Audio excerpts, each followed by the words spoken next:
Bismillah ar-Rahman ar-Rahim. Assalamu alaikum wa rahmatullahi wa barakatuh, mes chers frères, mes chères sœurs. Bienvenue sur Voix de la Sunna, votre espace hebdomadaire où nous puisons ensemble dans les lumières du Coran et de la tradition prophétique pour éclairer nos vies. Laisse-moi te poser une question.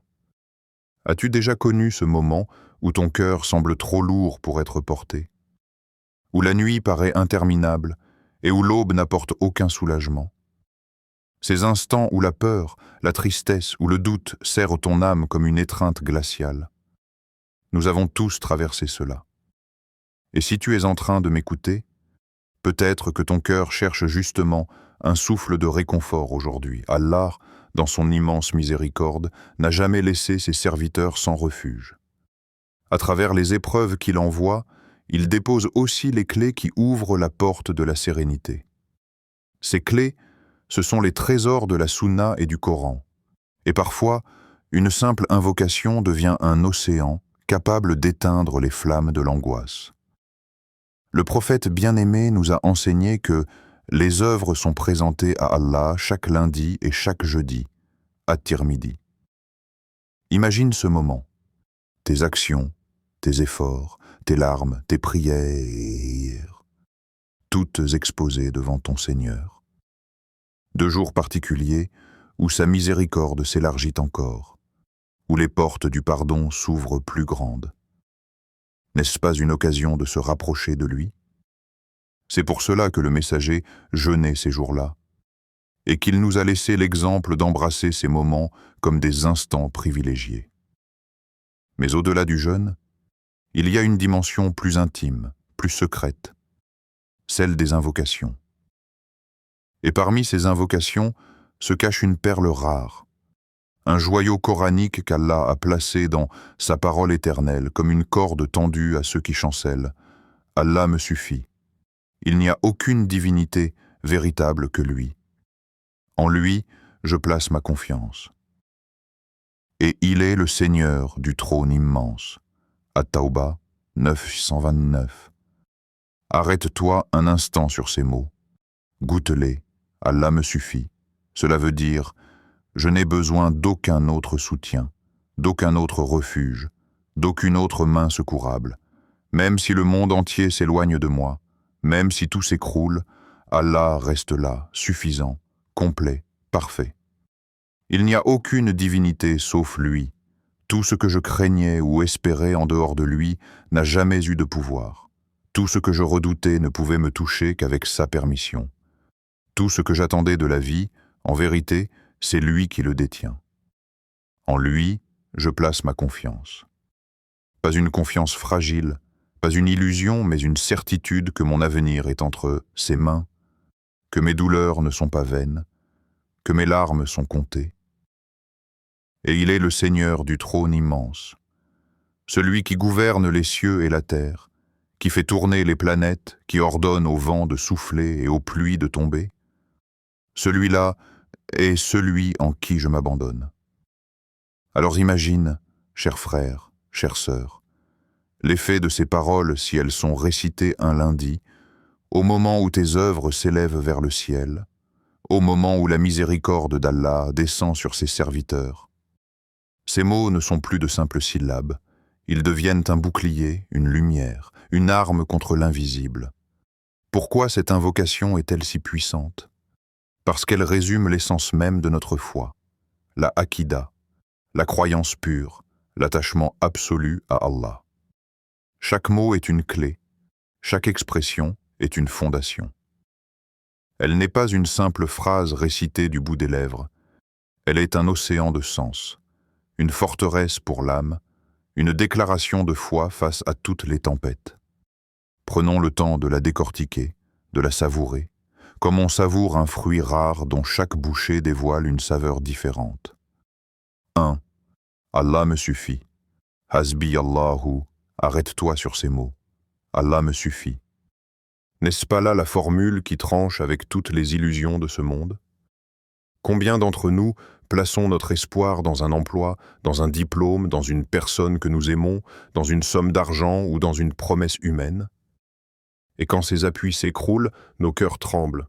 Mais celui qui dit sincèrement « Hasbi Allahu » sait que son secours ne vient pas de la créature, mais du Créateur.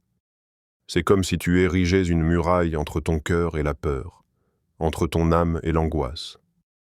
Tu dis au monde entier « Je ne dépends pas de toi. Mon avenir n'est pas dans ta main. Mon secours est déjà garanti, car Allah me suffit. » Ces mots sont un antidote à l'anxiété. Ils t'arrachent à la dépendance des hommes pour te reconnecter à celui qui ne trahit jamais. Ils ne te poussent pas à l'inaction, mais à la certitude. Tu travailles, tu fais les causes, mais ton cœur repose ailleurs. Sur la certitude que seul Allah détient la clé. 2. Il n'y a de divinité que lui. La ilaha ilahuwa. Voilà le cœur vibrant de l'islam, le tawhid. Cette proclamation est la racine de notre foi, le cri de toutes les générations de prophètes, la parole pour laquelle les martyrs ont donné leur vie. La ilaha illallah. Ici, elle vient comme une réponse naturelle. Si Allah me suffit, c'est parce qu'il est l'unique, le seul digne d'adoration. Ni mes biens, ni mon intelligence, ni mes proches, ni même mes propres forces ne méritent ma confiance absolue. Eux sont faibles, éphémères, limités. Mais Allah est le vivant qui ne meurt jamais, l'immuable qui ne faiblit pas. Ces mots ancrent dans le cœur que toute puissance, tout pouvoir, tout secours vient uniquement de lui. Imagine un arbre, ses racines sont profondes, elles le nourrissent et le rendent inébranlable. De même, celui qui prononce la ilaha ilahuwa plante dans son cœur une racine de stabilité. Même si les vents violents soufflent, même si le monde entier chancelle, lui reste debout. 3. En lui, je place ma confiance. Alayhi tawakkaltu. Le tawakkul est l'un des secrets les plus subtils de la foi. Ce n'est pas une simple résignation, ni une paresse qui attend qu'Allah fasse tout à notre place. C'est l'art d'équilibrer l'action et l'abandon. Le croyant agit, planifie, fait des efforts, mais au fond de lui, il sait que le résultat ne dépend pas de lui. Il sème la graine, mais il sait que c'est Allah qui fait tomber la pluie et jaillir la plante. Alayhi tawakkaltu est une libération intérieure. Combien de personnes vivent avec la peur constante? Et si je perds ceci? Et si je n'obtiens pas cela? Et si l'avenir est sombre? Mais celui qui confie son affaire à Allah se libère de ses chaînes. Il fait ce qui est en son pouvoir, puis il s'apaise, car il sait que le plan divin est toujours plus parfait que le sien. Rappelle-toi les compagnons du prophète à Badr, minoritaires et vulnérables, qui pourtant placèrent en leur confiance en Allah et virent en la victoire descendre du ciel. Rappelle-toi Ibrahim alayhi salam, jeté dans le feu, qui trouva la fraîcheur et la sécurité par sa confiance en Allah. Le tawakkul transforme les catastrophes en miracles. 4. Et il est le Seigneur du trône immense. Wa huwa Rabbul Arshil Azim. Enfin, ces mots viennent clore l'invocation avec une vision grandiose. Ils élèvent ton cœur au-dessus de tes soucis personnels, au-dessus de ton monde restreint, pour te montrer la majesté d'Allah. Le trône, Al-Arsh, est la plus vaste création d'Allah. Plus immense que les cieux et la terre réunis, plus grand que tout ce que nous pouvons concevoir. Et celui qui règne sur ce trône immense est celui qui gère ton existence, ta santé, ton avenir, ton épreuve actuelle. Alors, réfléchis. Si le maître du trône soutient les galaxies, gouverne les cieux et la terre, a créé les anges qui portent le trône par sa permission, ne serait-il pas capable de résoudre ton problème, si petit à l'échelle de son royaume? Ces mots élargissent ton horizon. Ils te rappellent que ton Créateur n'est pas un roi terrestre avec des limites, ni un dirigeant qui oublie ses sujets. Il est le Seigneur de tout, celui qui possède la puissance absolue. En prononçant cette phrase, tu replaces ton souci à sa juste échelle, infiniment petit, devant la grandeur infinie d'Allah. Voilà pourquoi cette invocation et si puissante. Elle est une carte d'identité spirituelle. Elle dit « Mon cœur n'appartient pas aux hommes, mais à Allah. Ma foi n'est pas fragile, elle repose sur le tawhid. Mon avenir n'est pas incertain, car je le confie à Allah. Mes soucis ne sont pas écrasants, car mon Seigneur règne sur le trône immense. Elle n'est pas seulement un dhikr, mais une déclaration, une épée contre le doute, une source de lumière pour celui qui la prononce avec certitude. Comment et quand pratiquer cette invocation? C'est une question essentielle, car il ne suffit pas de connaître une perle de la Sunna pour en récolter les fruits. L'efficacité d'une invocation réside non seulement dans ses mots, mais aussi dans la manière dont elle est récitée, dans l'état du cœur qui l'accompagne, dans la constance avec laquelle elle s'installe dans nos vies. Le prophète nous a enseigné une règle d'or. L'action la plus aimée d'Allah est celle qui est constante, même si elle est minime, rapportée par Muslim. Autrement dit, il vaut mieux prononcer cette invocation régulièrement, dans un moment choisi avec une présence sincère, que de la réciter des milliers de fois une seule journée pour ensuite l'oublier complètement. Quand la réciter? Sur la base des récits rapportés par les pieux prédécesseurs, il est recommandé de la répéter le lundi matin, de préférence après la prière du Fajr. Pourquoi ce moment est-il si précieux? Parce que le lundi est un jour béni où les œuvres des serviteurs sont exposées devant Allah. Parce qu'après le Fajr, le cœur est encore pur, la journée ne nous a pas encore dispersés dans 1000 distractions, et l'âme goûte à une clarté spirituelle particulière. Parce qu'au lever du jour, l'univers entier semble être dans un état de rappel. Les oiseaux chantent, la lumière perce les ténèbres, et tout dans la création semble glorifier Allah. S'asseoir à ce moment pour prononcer « Hasbiyallahu la ilaha illa huwa, alayhi tawakkaltu wa huwa rabbul arshil azim » c'est comme déposer son cœur entre les mains d'Allah au tout début de la journée. C'est dire « Ya Rabb, je commence ce lundi avec toi, je place ma confiance en toi, guide-moi dans mes pas. » Combien de fois la réciter? Les pieux prédécesseurs recommandaient de la répéter 100 fois le lundi matin. Non pas comme une obligation, mais comme une habitude spirituelle, un rituel qui façonne le cœur et l'ancre dans le tawhid. Répéter une invocation un certain nombre de fois n'est pas une simple question de chiffres. C'est une manière de s'imprégner de ses significations, de les graver dans l'âme, comme une encre qui pénètre peu à peu le papier jusqu'à devenir indélébile. Chaque répétition vient comme une vague, et à force, ces vagues purifient et polissent le cœur. Mais attention, mes frères et sœurs, le nombre ne doit pas devenir une prison.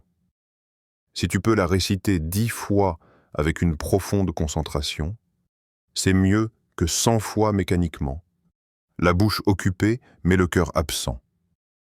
Allah ne regarde pas seulement à la langue, il regarde surtout à l'intention et à l'état intérieur. Comment la réciter? Imagine ce moment comme une rencontre intime avec ton Seigneur.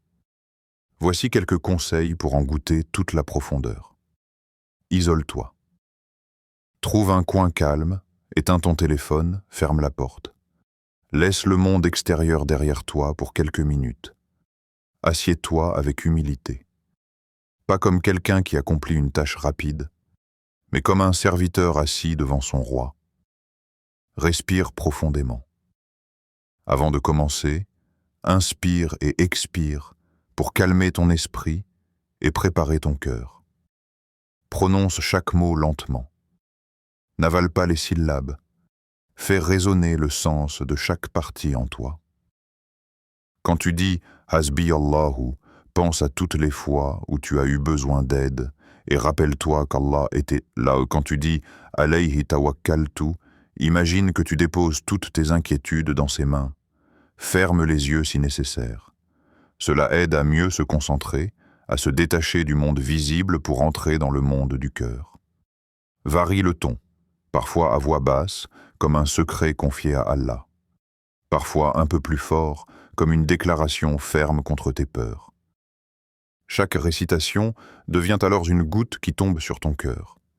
Et après 100 gouttes, tu réalises que ton cœur est devenu un jardin arrosé, prêt à fleurir. Plus qu'une récitation, une conversation. N'oublie pas que l'invocation n'est pas un simple rituel mécanique. C'est une conversation avec ton Créateur. Quand tu prononces ces mots, imagine que tu parles à Allah directement, comme si tu le voyais. Ressens qu'il t'écoute, qu'il connaît chaque battement de ton cœur, chaque larme cachée, chaque peur silencieuse. Dis-le comme un enfant confie sa peur à son père, comme un malade confie sa douleur à son médecin, comme un voyageur perdu appelle son guide. Mets-y ta sincérité, ton besoin, ton amour, l'effet sur la journée, celui qui commence son lundi matin avec cette invocation. Son cœur s'allège. Ses pas deviennent plus fermes, ses inquiétudes moins lourdes. Les épreuves qu'il rencontre dans la journée lui paraissent moins écrasantes parce qu'il a déjà confié son affaire à Allah. C'est comme un bouclier invisible. Les paroles négatives des gens, les imprévus, les contrariétés, tout cela vient frapper le croyant, mais son cœur ne se fissure pas, car il s'est protégé par le souvenir d'Allah. Et le plus beau, c'est la régularité. Celui qui en fait une habitude du lundi voit sa semaine s'éclairer différemment. Il vit chaque lundi comme une nouvelle opportunité, un nouveau départ, une nouvelle chance d'être parmi ceux dont les œuvres montent vers Allah dans un état de rappel et de confiance. En résumé, pratique-la chaque lundi matin, après Fajr. Répète-la avec régularité, avec un cœur attentif, que ce soit 10 fois, 50 fois ou 100 fois. Préserve la sincérité, cultive l'humilité et surtout, garde l'amour et la conviction dans chaque mot. Cette invocation n'est pas seulement une série de paroles, c'est un bouclier spirituel, une source de lumière, une échelle vers Allah. Plus tu la pratiques avec présence, plus tu sentiras son effet dans ta vie. Chers frères, chères sœurs, nous arrivons au terme de ce rappel. Si tu as suivi ces instants jusqu'ici, c'est sans doute que ton cœur cherche lui aussi une lumière, une sérénité, une proximité avec Allah. Et sache que rien n'est plus précieux que ces élans intérieurs. Ce sont des cadeaux divins. Ne les laisse pas s'éteindre, nourris-les. Aujourd'hui, nous avons découvert une invocation qui n'est pas seulement une suite de mots, mais une clé pour libérer le cœur, une porte vers la tranquillité. Maintenant, il ne reste plus qu'à la pratiquer, à l'intégrer dans ton quotidien, à la transformer en compagnon de route. Mais avant de nous quitter, laisse-moi te rappeler quelque chose d'important. Ce que nous partageons ici n'est pas simplement du savoir, c'est une lumière destinée à circuler. Le prophète a dit « Celui qui montre une bonne voie aura la même récompense que celui qui la suit. » Muslim. Autrement dit, si tu partages ce rappel avec un frère ou une sœur, et que cette personne prononce cette invocation grâce à toi, chaque mot sortant de sa bouche comptera aussi dans ta balance de bonnes actions. Imagine la récompense. C'est une véritable sadaka jaria, une aumône continue qui t'accompagnera même après ton départ de ce monde. Alors je t'invite, avec sincérité, à ne pas garder ce rappel uniquement pour toi. Envoie-le à une personne que tu aimes, partage-le dans un groupe, glisse-le discrètement à quelqu'un qui traverse une épreuve. Qui sait? Peut-être que ce simple geste deviendra pour toi une cause de miséricorde au jour du jugement. Et pour que tu puisses continuer à nourrir ton cœur régulièrement, abonne-toi à Voix de la Sunna et active la cloche. Non pas par habitude, mais avec l'intention de rester connecté à des rappels qui t'élèvent. Chaque semaine, nous essaierons ensemble d'explorer des perles de la Sunna, des trésors du Coran, pour que nos cœurs trouvent en leur vraie richesse dans la proximité d'Allah. J'aimerais aussi t'entendre. Oui, toi qui écoutes. As-tu déjà goûté à la paix qui vient de la répétition de cette invocation? As-tu déjà senti ton cœur s'apaiser lorsque tu dis « Hasbi Allahu, la ilaha illa huwa, alayhi tawakkaltu wa huwa rabbul arshil azim » Si oui, partage ton expérience en commentaire. Peut-être que ton témoignage sera l'étincelle qui poussera un autre frère ou une autre sœur à commencer lui aussi. Ton vécu peut devenir un encouragement, une source d'inspiration pour la communauté. Et si tu n'as pas encore essayé, alors fais le pas, même une seule fois. Essaie demain matin, après Fajr. Éloigne ton téléphone, assieds-toi quelques instants et répète ces paroles avec sincérité. Observe ensuite la différence dans ton cœur. Tu pourrais être surpris de voir à quel point Allah dépose la sérénité dans les cœurs de ceux qui l'invoquent avec amour et confiance. Qu'Allah fasse de nos cœurs des cœurs apaisés, confiants, remplis de certitude en lui, qu'il accepte nos invocations, qu'il nous guide sur le chemin de sa satisfaction, et qu'il fasse de chacun de nous une lumière pour ceux qui nous entourent. Barakallahu fikoum pour votre écoute, votre présence et votre sincérité. Wa sallallahu ala nabiyyina Muhammad wa ala alihi wa sahbihi ajma'in. Assalamu alaikum wa rahmatullahi wa barakatuh.